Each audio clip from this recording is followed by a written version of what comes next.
Good morning, Shelly Rivera, Coffee, Anxiety, and Love. How is everybody doing this Friday afternoon, June 30th, end of June? I know we haven't talked very much this month. It's been kind of super busy and crazy. And I've really been focusing on trying to get some stuff done around here at the house and with Luna Fitness.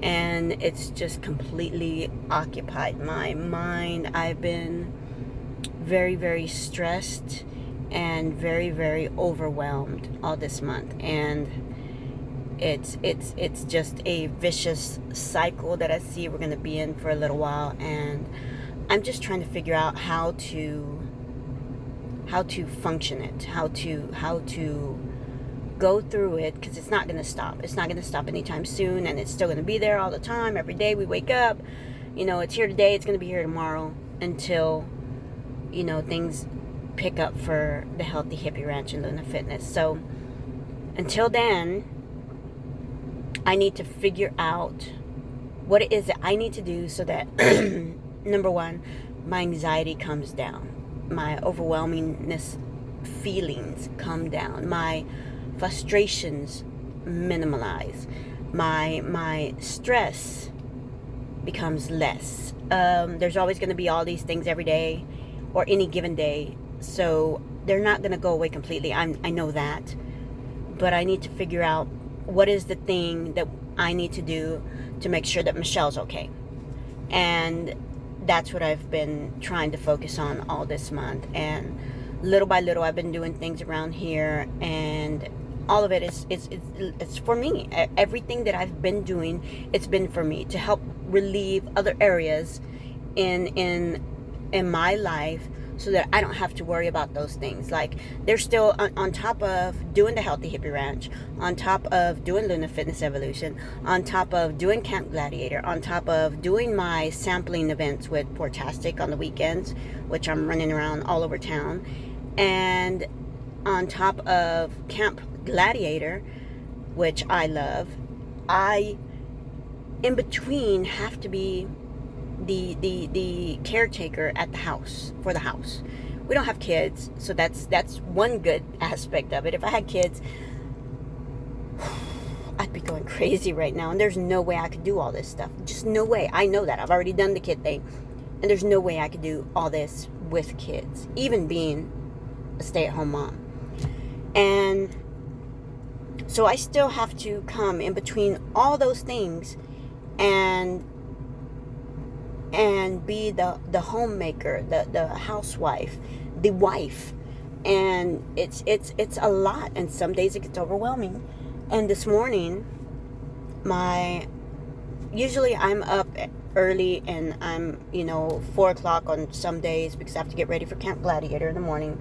And other days I'm usually up around 5:30, 6 o'clock, getting the coffee, doing some stuff outside and things like that. Trying to get in my workout and some work done before the sun completely starts bearing down on us, because my workout area is in the garage. The garage is hot, even with fans. It's just stuffy in there, so it's like working out in the oven. And so I try my best to get up early and get that done and out of the way, so that I don't have to be doing it midday or in the evening when I'm exhausted. I can't do evening workouts here because I'm just too exhausted from the day. So I have no choice but to do it in the morning, because that's the optimal time for me, for my brain to do my workouts. That's the optimal time that my brain says, yes, you have this hour and a half slot to do this, so let's do this. Anything after that, I'm going to be stressing out. I have to do my workout. I have to do my workout. And I don't like that feeling of a have to. I shouldn't have to do a workout. I should want to do a workout, because it's benefiting me, it's benefiting my training, it's benefiting my lifestyle, my health. So I shouldn't feel like I have to do this. I should want to do this. And when I want to do this, the time that I have allotted for myself to do my workouts is in the morning. So I lost my train of thought. Menopause. Hold on, it's coming. So anyway, yeah. So I'm still having to manage all that, and of course y'all can tell I'm going through some menopause crap now. So all that is coming to play as well. And you're talking about, I'm going to call them mini hot flashes, because I've heard about hot flashes, and I don't think I'm getting the full brunt of them yet. But I will get in the middle of the damn day when it is 150 degrees outside. And we work outside pretty much all day. There is no refuge here. So we don't have any AC at the house. We have fans. So there is no refuge. And you're talking about it's already 150. And then my body temperature raises to what seems to me like 500 freaking degrees for all of 10 freaking seconds. Just like a shot. A bullet shot through my body, and I am now 500 degrees. One day I had it, and I felt something. I wasn't sure. I felt off, and I'm still not certain what is and what isn't, the stages of all this. And CJ was trying to show me something outside, and I'm like, okay, babe. And I'm just doing that heavy breathing because I can feel all that rushing from the bottom of my feet up through my midsection, up to my chest. And then it just grabbed hold of my throat, and my head just got on fire. And I passed out. And I don't know what he did. I was midway stepping out the damn door. I'm glad I didn't fall forward, and I believe I fell back because I was in the house. If I would have fell forward, I would have hit my face on the concrete stepping out. And I don't know what he did in the process of getting me up and trying to sit me up and, get water on me or whatever. But it was just that kind of feeling. It was an awful feeling. I was hot already, but then I just got like supercharged, it felt like. So, yeah, so I have to deal with all of that, plus be the homemaker, the housewife, the wife, and it's becoming a lot. And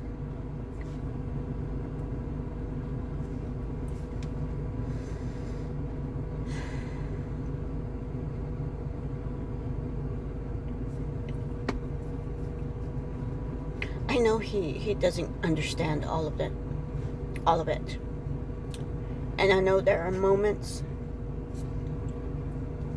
when I just freaking lash out. I do. I fucking go bipolar, and I freaking lash out. Because there's nothing else to do. I don't hate him. I don't hate me. This is where I am in life, and there is nothing I can do about it. Nothing. I have no control over any of it. I want to do what I'm doing. And not necessarily, the Uber and the events and all that, but that's helping me get a little bit extra money so that we can do some other stuff and get things around here done. Sales have almost stalled with the Healthy Hippie Ranch, which is just completely draining us, and we're scrambling to figure out how to change our marketing scheme to bring people in. And the problem is there's just flat out not enough money here in Cleveland. There's just flat out not enough, and it's not the right environment for something like the Healthy Hippie Ranch. But we started thinking of some other stuff, and hopefully we can get those ideas in the works within the next few months. And hopefully that will bring a little bit more attention to the Healthy Hippie Ranch. If we can get one or two people in, coming to see us, a day maybe, we want to do that.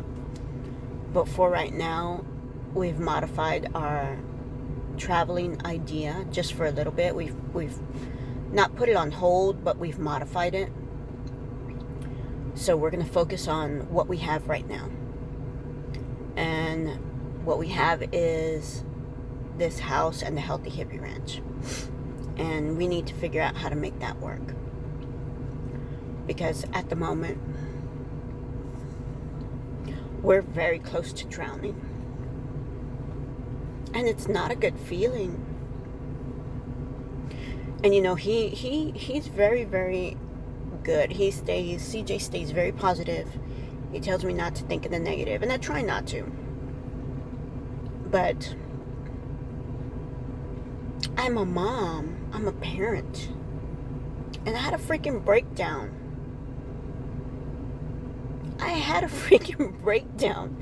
Because my son called me and said, Mom, is there any possible way you could get me an extra, $20-$30 maybe, just for gas?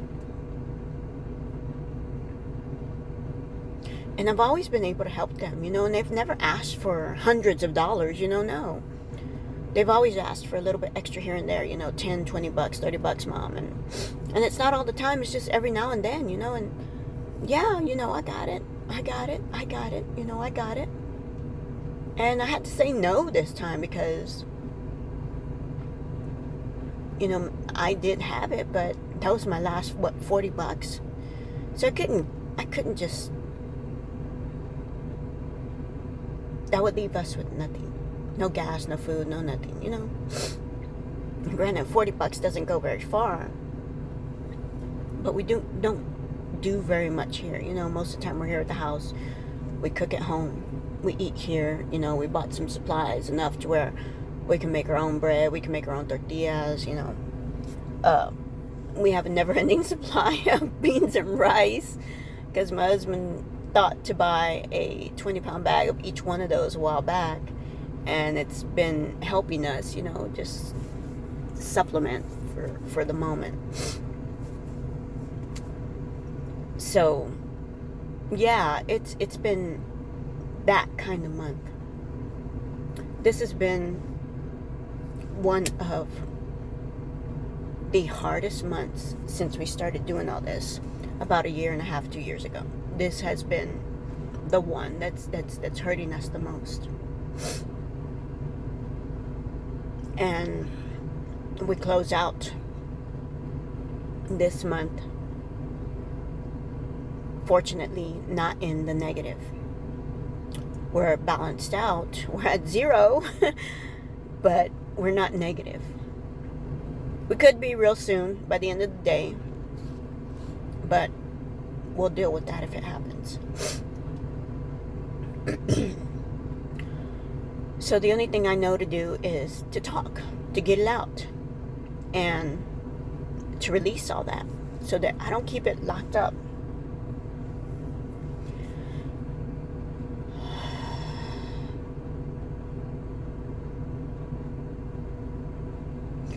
But deep down inside, I know that we are going to be okay. And I know we're going to get on the road. And I know business is going to pick up for us. He's doing really good work. He really is. He's very creative. I'm not the creative one. My bead work and all that stuff. Yes, it's pretty. I agree. I love doing the bead work. And it calms me down a lot. It helps me focus on that at the moment because I have no choice but to focus on it. And it helps me bring me down. And I love doing it, but I had to commission pieces that I had to think about and design for somebody. They gave me an idea of what they wanted, and I had to run with that, and it was very stressful. So to say that I will do a custom beaded piece, maybe not just yet. I don't have enough confidence in my work just yet to say, yes, give me an idea, tell me what you like, and then I just run with something to make it up. That's very stressful for me still because I'm not confident in my beading work just yet. CJ, on the other hand, he will talk to you, see what you like, see what you dislike, all this other stuff, and all of a sudden he has this gorgeous piece that he's got in his head that he's made for this person. And I'm like, wow, I don't have that brain. I don't have that creativity. I follow a pattern. I look at the pattern. I follow the beadwork, and that's what I do. I count the beads, and that's what I do. It comes out nice, but that's custom. I just couldn't take an order and say, hey, you like I don't know. I don't even know. You want a freaking boat on the beach? I don't know. I couldn't. It's hard for me to figure that out just yet. I haven't had enough time and experience working with different patterns to understand how to figure out that pattern on the beadwork. But nonetheless, my work is nice. It is very pretty, and I'm very proud of everything I've done. And I know it's going to get better for us. I do. We just need to find the right place that has people that are interested in our work. And that's all we can do. We can just keep going until we find where we need to be. And hopefully we get to do that real soon. But for right now, like I said, we're focused here. We're focused on what we need to do right now, what we're going to do for today. And if we make it, we make it today. And if we don't, we'll figure it out tomorrow. Tomorrow's a new month.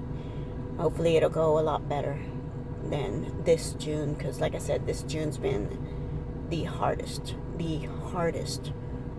for us.